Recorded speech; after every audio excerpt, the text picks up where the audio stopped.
Hello, beautiful soul! Welcome back to my channel. This is my channel, for Japan, Kabayan, Virgo. Habol tayo, na busy si ate. This reading is for you, Virgo. Tingnan natin na iyong July 27 to August 2. Ano mga magaganap ang mangyari sa'yo? Virgo, maraming salamat mga sa mga subscriber, new subscriber, cross-watcher, at sa mga bagong pasok dyan. Welcome na welcome kayo sa bahay ni Ate Aimee. Salamat kayo sa nakataba ng puso ninyong mga comments. At sa mga nagpa-personal reading, marami pong salamat. Kung gusto nyo na energy nyo lang talaga, ang gusto nyo makuha natin, sa lahat ng gusto magpa-reading, nasa baba ng video na to, how to contact me sa description below. May more dyan. Dyan yung pindutin. No? Yan na reading tayo kunin mo lang ang sayo at itapon ang hindi naman sayo. Virgo. Nangyayari, or mangyayari pala. Use your own intuition, lawakan natin ang ating isipan. Tabi muna natin yan.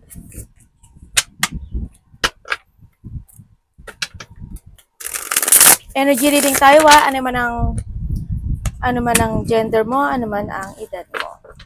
Tingnan natin ang iyong energy this week. Energy this week ni Virgo. Please show me.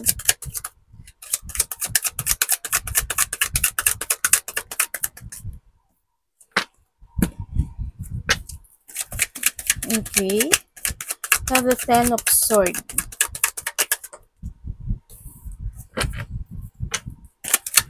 Ang energy mo this week, andito ka sa sitwasyon mo na there's a new beginning, Ibig sabihin, merong isang bagay o isang sitwasyon sa buhay mo na nagkaroon ng pain or na-focus ka dun sa pain situation or hindi naging maganda, mga sadness situation, Pero this time, andun ka na sa, kumbaga natapos na yon. Kumbaga, there's a new beginning of life na ang nakikita ko sa'yo dito, Yan, mas more ka na ngayon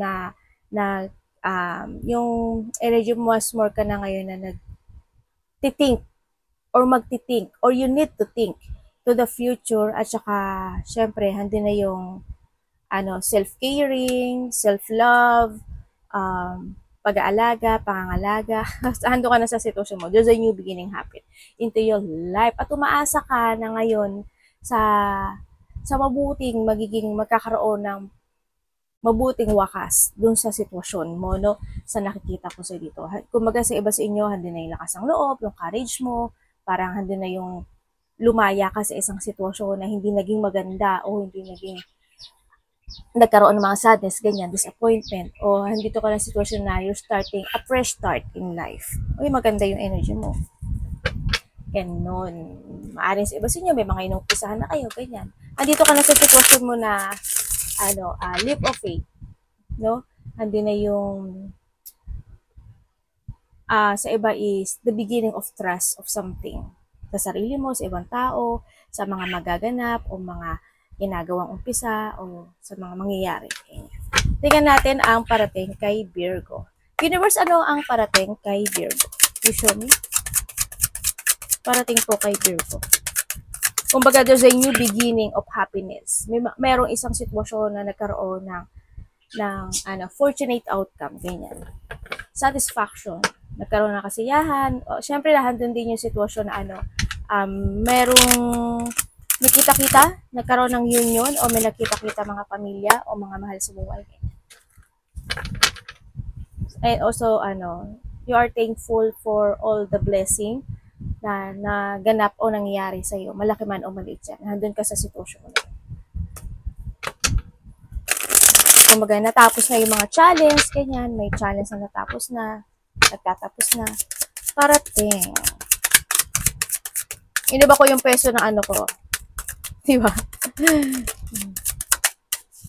Iniba ko siya. Kasi parang nadibili man ako. Minsan, iba-iba rin lang sa tayo. Ang parating, ay panalo, ang ganda. Ba't ang ganda? parang ayaw, tanggapin ni ate Ano po ito?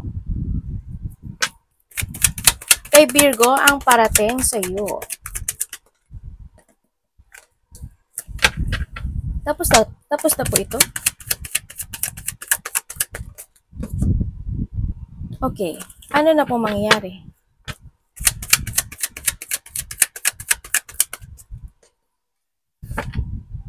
And then, Di ba? Ang dami ko tanong sa baraha. Pati yung baraha niya ako tinatakbuhan eh. Okay, ang parating sa iyo, bakit nandiyan si Devil? Ano po may something pa? Bakit po dumating din si Devil?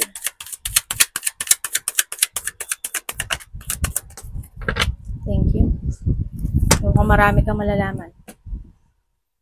Okay, ang parating sa iyo. Ang parating sa iyo, syempre, sa iba, syempre, there's a good news, no? There's a good news coming sa iba, ang nakikita ko dito.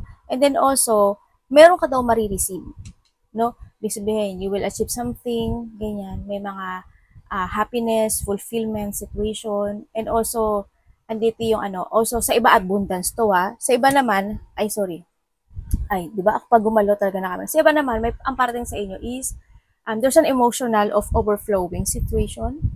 Siguro because of the receiving something sa iba sa inyo. And then, oo, nagkaroon o magkakaroon sa iba kasi pwedeng nangyari na o mangyari pa lang. Nagkaroon ng feeling emotions, no? Or hindi yung nagkaroon ng mga anxiety situation. Pero nakita ko naman doon, it's natapos na siya. Kumbaga nandun na yung sitwasyon na na-achieve mo na yung bagay na yun. Kasi nandito na rin si energy. And then, ang nakita ko naman dito, ang parating din is you're illusioning something. Meron ka na ini-illusion, meron ka din dreams, ganyan ang nakikita ko. And then, may mga bagay na parating, may mga bagay na you're feeling stuck. Or may mga bagay na nai-stuck ka. Ganun. Kumbaga, pwede siyang ikaw yung mag-a-action or pwedeng iba yung mag-a-action. Yun nakikita ko dito eh. Yun. Pero sa iba, good news to. Kasi nandito kasi si Devil. Kung hindi lumabas si Devil, sana. Sa iba, good news. Kumbaga, may good news kang narating.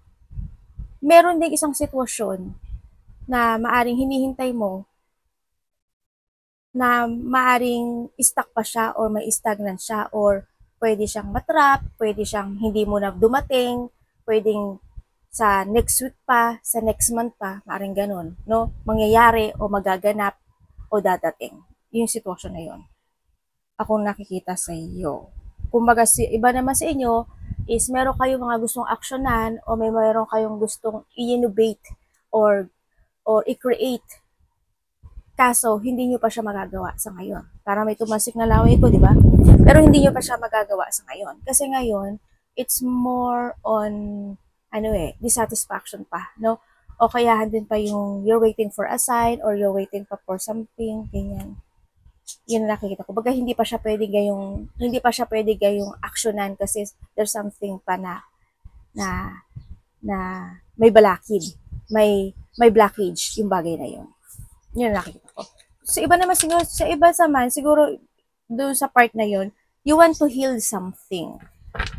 Kumaga, meron kang gustong ayusin, may gusto kang baguhin, may gusto kang asikasuhin, may gusto kang aksyonan, may gusto kang kumaga nagkakaroon sa iba ng challenge. Ganyan, ang nakita ko. And syempre, sinasabi dito, you need to trust your intuition. Maraming self-questioning na tumatakbo sa isipan ng iba sa inyo, no? So, nakita ko dito. Yan, may mga on and off, mayroon kayong mga bagay sa iba, kuhanin mo lang sa'yo, on and off yung action. May mga ganun kayong parte. Tingnan natin ang siya ba dito rejection? Wag naman ma-reject talaga totally. Tingnan natin ang dapat iwasan ni Virgo. Ano dapat iwasan ni Virgo?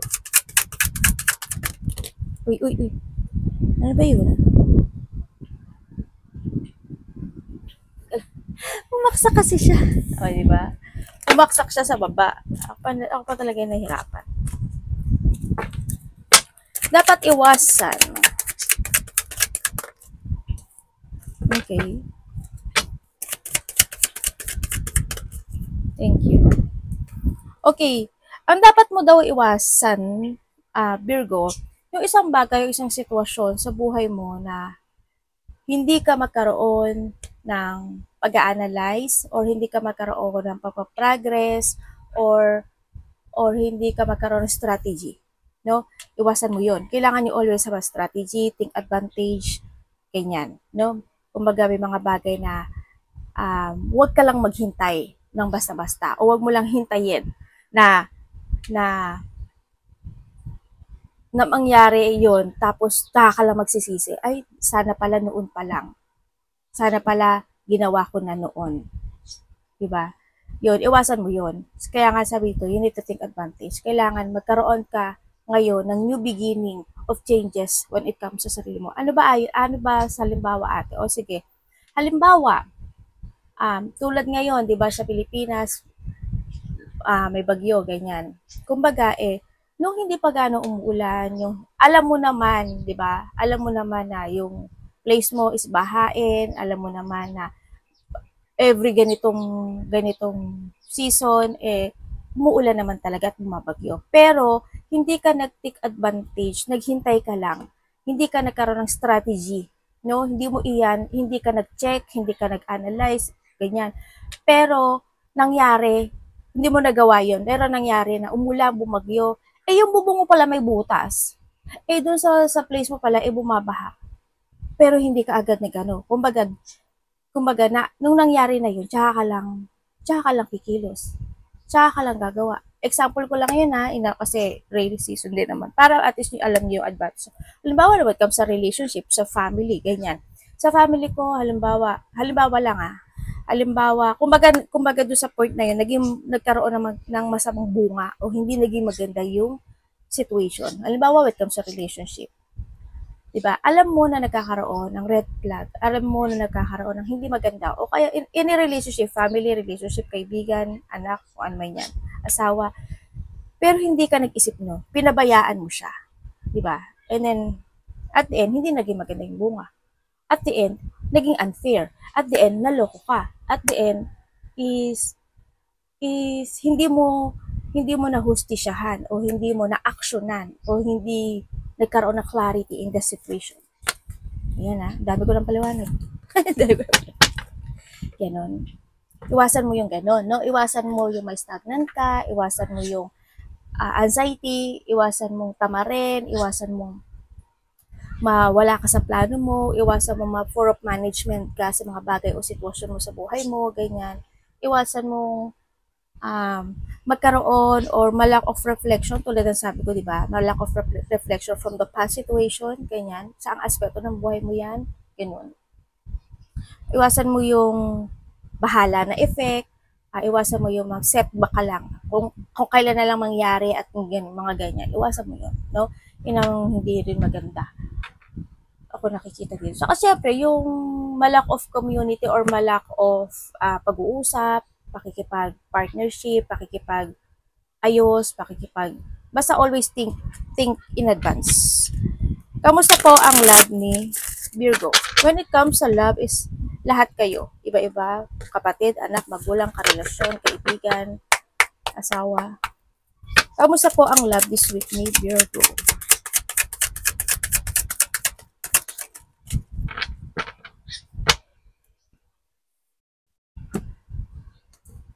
Ano ba to? Okay. When it comes sa love. Okay, when it comes sa love. Okay naman.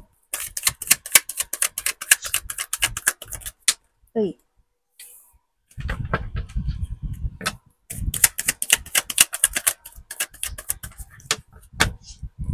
Universe, tapos na to.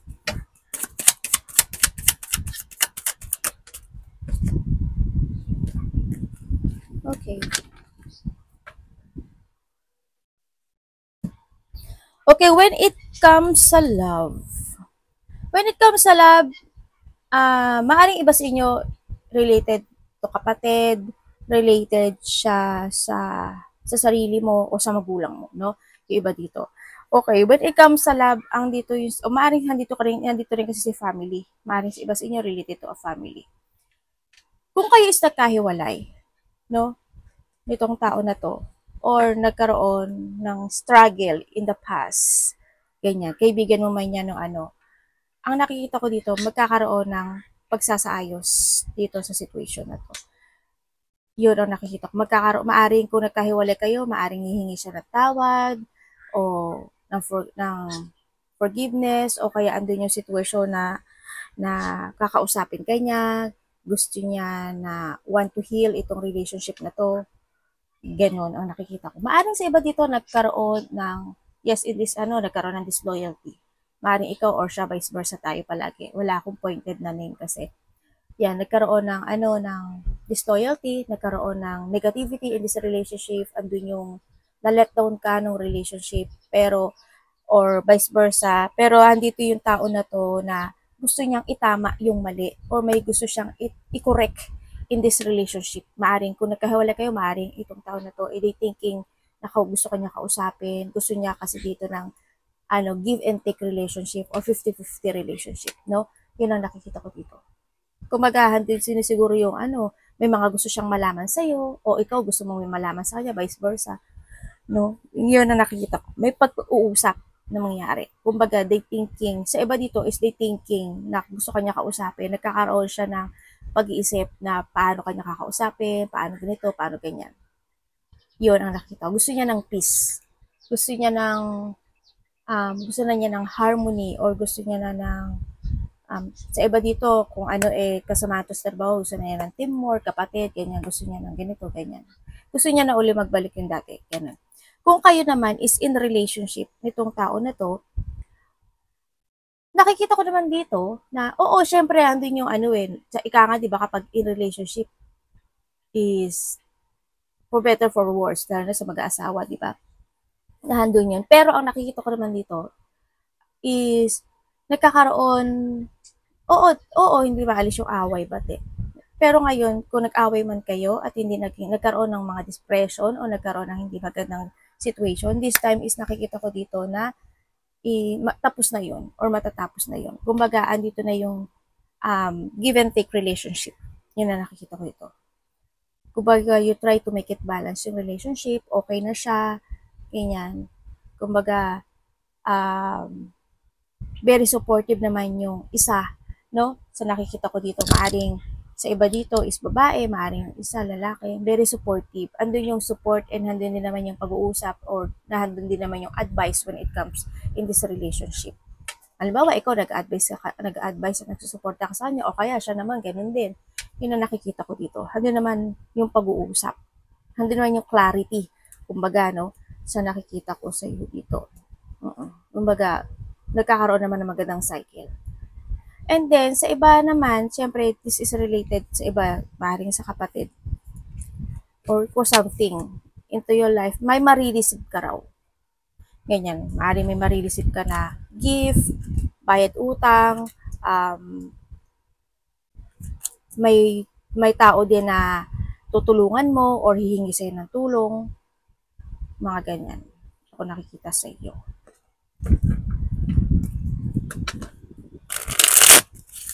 Tingnan natin, Virgo.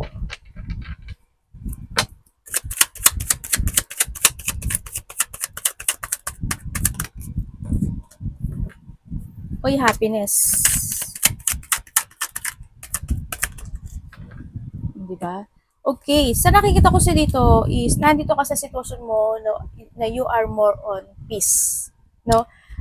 Peace yung mo, happy ka, handin yung recovery also sa iba sa inyo. Nandito yung situation na nagiging open ka sa mga bagay-bagay. Ganyan. May mga sitwasyon na nagkakaroon ng enlightenment. Also, doon sa celebration din, ako nakikita sa iyo, may celebration coming, maaaring may mga pupuntahan ka na ikasisiya mo o masaya, ganyan, sa nakita ko dito. And then, nandun nga, sabi ko sa iyo na may marireceive ka. No, marireceive ka na gift, pagtulong, appreciation, recognition, ano ba? Something receiving, no? Ganyan ang nakikita sa iyo. It's more on relax, no? Sa iba sa inyo siguro, relax ka ngayon kasi rest day mo, walang pasok, ganyan, andun ka sa sitwasyon mo na nagre-recharge ka or mahilig ka mag-recharge, you want to be alone, ganyan, maaring ganun sa iba sa inyo, no? Andun yung iba dito, baka nagme-meditate kayo, ganyan. Or andun yung sitwasyon din, also there's abundance coming. Andun din yung sitwasyon na sa iba is nagkakaroon or magkakaroon ng increasing, no? Ganyan. Or may mga malalaman ka katotohanan, there's a fun, material happiness coming, possibilities to na mga ganung sitwasyon mangyayari, as in, syempre mga positive outcome. o positive happen into your life. May mga excitement situation din ako nakikita sa iyo. The World. Ganda ng card mo. Sabi ganun eh. No? Yung iba sa inyo, napaka-very caring nyo. Ano ka lang eh, you're a person, lalaki ka man o babae, calm ka lang, you always trust to your intuition, iba dito may psychic ability, andun yung maturity thinking, no, sa iba sa inyo. Napaka-very emotional, caring, loving, tender, gentle. Kasi sinabi nila, baka na, kumbaga maalaga ka, very nurturing person ka kasi. Imaginative ka rin, ano, kumbaga marami sa inyong mga Virgo na masyadong imaginative. And handun din yung confession mo, syempre, handun din yung very sensitive, may pagka-sensitive yung iba, syempre. Natural naman yun, pero may iba na naman na hindi naman nila. May pagka very sensitive. Ikaw, you're a person also na very supportive, very advisor. Kung mahilig ka mag-advise. Napaka very supportive mo. Yun nga lang, may mga time ka rin o point ka rin ng buhay mo na gusto mo i-correct yung isang tao o gusto mo itama yung isang tao para sa ikabubuti ng buhay niya o ikabubuti ng takbo ng sitwasyon. Ganun ka. Very kind kasi yung nakikita ko sa'yo. You show your patience, Virgo, sa nakikita ko dito. As in, ewan ko, ikaw, pero ko sa Virgo, marami sa Virgo na napaka-very passionate talaga sa pagdating sa mga bagay-bagay. Yun ang nakikita ko. Ganun ang ugali na nakikita ko dito, ha. When it comes naman dito, is merong tao makikipag-usap sa'yo na related siya na maaari nasa ibang bansa, nasa ibang baryo, nasa ibang lugar, yan. May communication. Sa iba naman dito, there's a new communication situation. Maaari may mga bagong kukontak sa'yo, maaari mga bagong makakakilala, bagong connections, ganyan. And you will receive text or message or news din ang nakikita ko dito sa iba sa inyo. And syempre, nandito rin kasi si Fool, no? Andito rin si Aero Pentacles. Related ito sa iba sa work. Ganyan, related to a money, to a work. Pero good naman siya sa nakikita ko dito. Maybe you're receiving something din.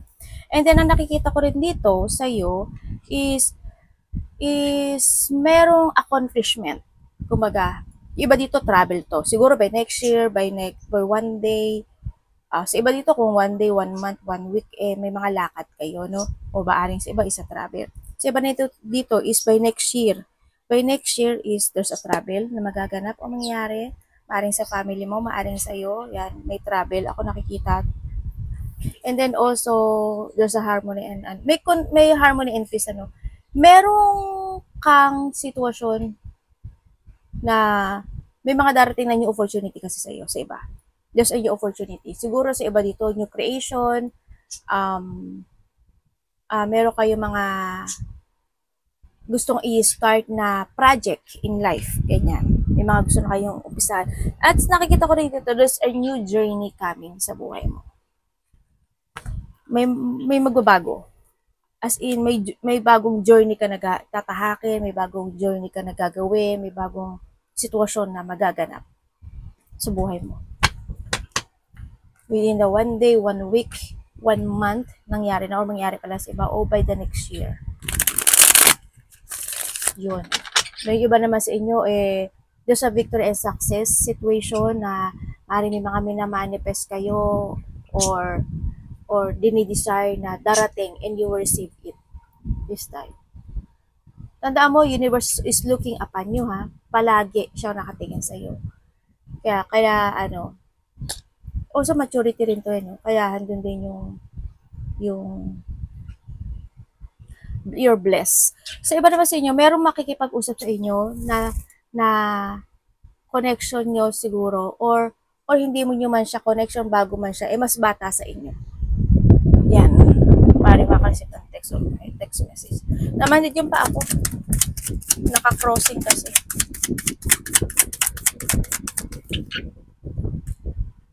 Universe, tapos na to.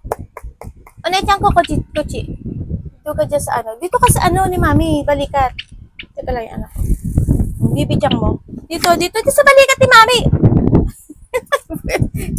Di mapa. Diyan lang kayo at hindi makakapagbalasa si Mami. Tapos na to, Universe. Tapos na. Nagulo ang natin. Ano na po magaganap? Pero sabihin ko pa rin. May may sitwasyon na nagkaroon ng dissatisfaction, unfulfilled. May situation pero naka-recover din. Kumaga nag-success din siya. Yun lang.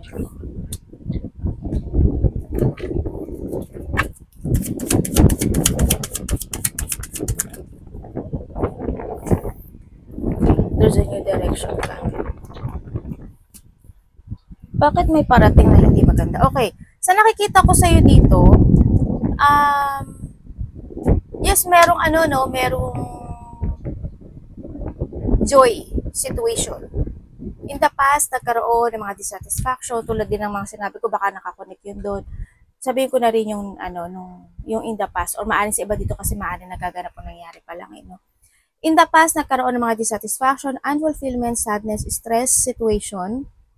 Kung maganahan doon yung situation na hindi naging maganda, tulad ng sabi ko, may mga negativity situation happen. Pero this time, ang nakikita ko sa'yo dito, it's already begin na naman. Kung already natapos na yung sitwasyon, already begin na naka-escape ka doon sa bagay na yun. Sa nakikita ko sa iyo, and you are now in a new directions in life, or nandito na yung sitwasyon na mas more confident ka na ngayon, na nandun na yung new direction mo, nandun na rin yung nagkakaroon ka na ng start ng new mental health ka na this time sa iba sa inyo. Yun. Yun ang nakikita ko dito. Siyempre, meron din na collaboration. No, may collaboration, may mga happiness, o kaya may mga magkikita-kitang magkakapatid, mga pinsan, kaibigan, yun ang nakikita ko dito.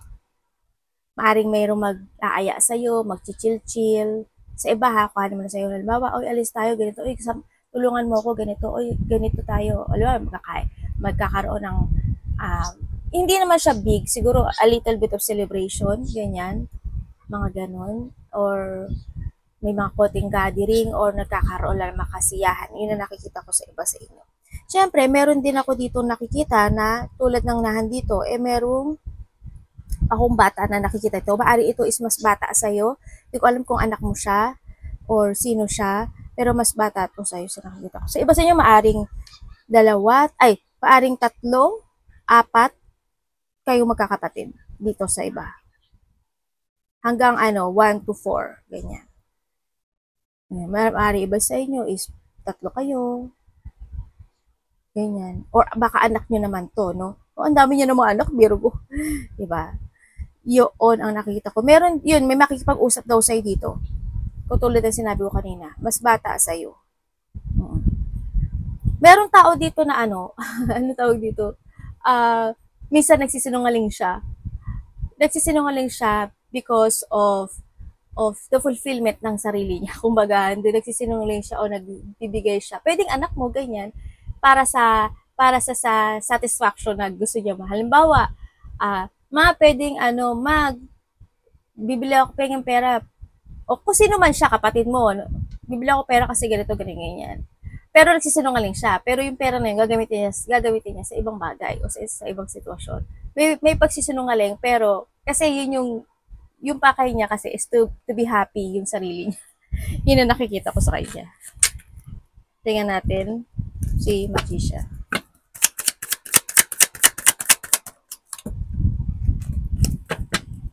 Ano po yung Magician? Ano po to? Okay. Okay, so nakikita ko sa yes, there's a new beginning. Ikaw yung tao na kaya mong gawin o kaya mong solusyonan yung lahat ng bagay o sitwasyon, no? Sa nakikita ko sa dito. Yes, may mga biglaang nangyari o may mga biglang mangyayari sa buhay mo, pero ang nakikita ko to is malalakpasan mo siya kaagad. Kung ano man yung sitwasyon. Kung malalakpasan mo siya, makakaalis ka doon sa sitwasyon na yun, no? O kaya doon yung sitwasyon na gagawin mo yung lahat para makamove on o para maayos o para masolusyonan yung sitwasyon na yun. So, isang aspeto ng buhay mo yan. Andito ka na rin sa sitwasyon mo, yun nga sabi ko may mga biglang mangyari, di ba? Or handun din yung, siyempre, always you're finding peace din kasi dito. you're moving on. Andito yung peaceful resolution in any situation. There's a beginning of happiness, beginning of action, beginning of creativity, or andun na yung may mga bagay na gagawin mo o ginawa mo o dapat gawin na maging totoo. Ganyan. Kumbaga, making things happen situation. Ganyan. So, iba dito, there's a beginning of opportunity. Ganyan. Meron ako nakikita dito na reconciliation. Maaaring may tao makipag-usap sa'yo. May tao nag-iisip. No? May tao nag-iisip and want a reconciliation. Gusto kanya kausapin tulad ng sabi ko kanina, di ba? Baka yun sa relationship mo yun. Di ba? O kaya may tao dito na need ka because of the emotions na pinagdadaanan niya in life. Dahil baka ikaw yung tao na makakatulong sa kanya para ma-refresh siya o masolusyonan o gumaang yung kanyang pakiramdam. Yun ang nakikita ko dito. Arigato namaste ka, please.